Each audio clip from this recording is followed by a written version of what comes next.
Labvakar, dāmas un kungi! Šī ir Konservatīvās domas konferences demos 3. sesija Suverenitāte. Mans vārds ir Jāzeps Baško, es esmu viens no konferences rīkotājiem. Šodien mēs runāsim par suverenitāti, kurai tas ir konservatīvajiem būtisks aspekts. Un suverenitāte ir divējādas dabas. Viens ir, es te bišķiņu lapiņas esmu sajaucis laikam. Ja? Tātad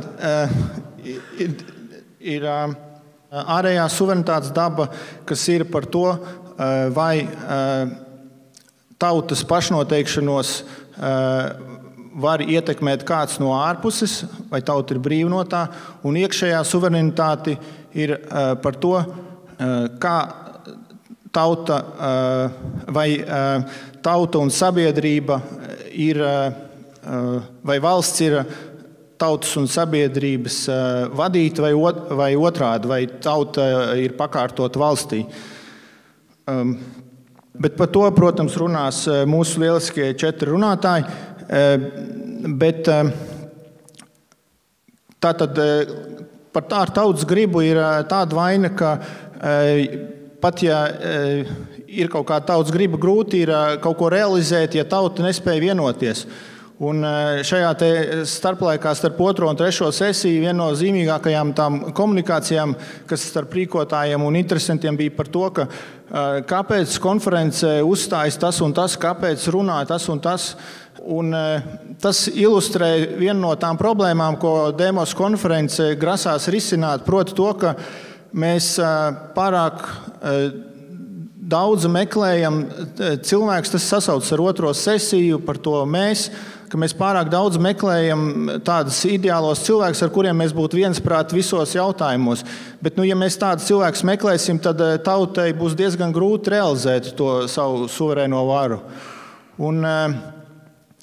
Un šo sesiju mēs, ir zīmīgi, ka tā ir veltīta suverenitātes tēmai, jo 2. sesijā Gints Apels savā runā izteica tādu provokatorisku jautājumu vai apgalvojumu drīzāk, ka diez vai satversmē atrunātā suverēnā vara Latvijas tautai ir jebkad piepildījies solījums.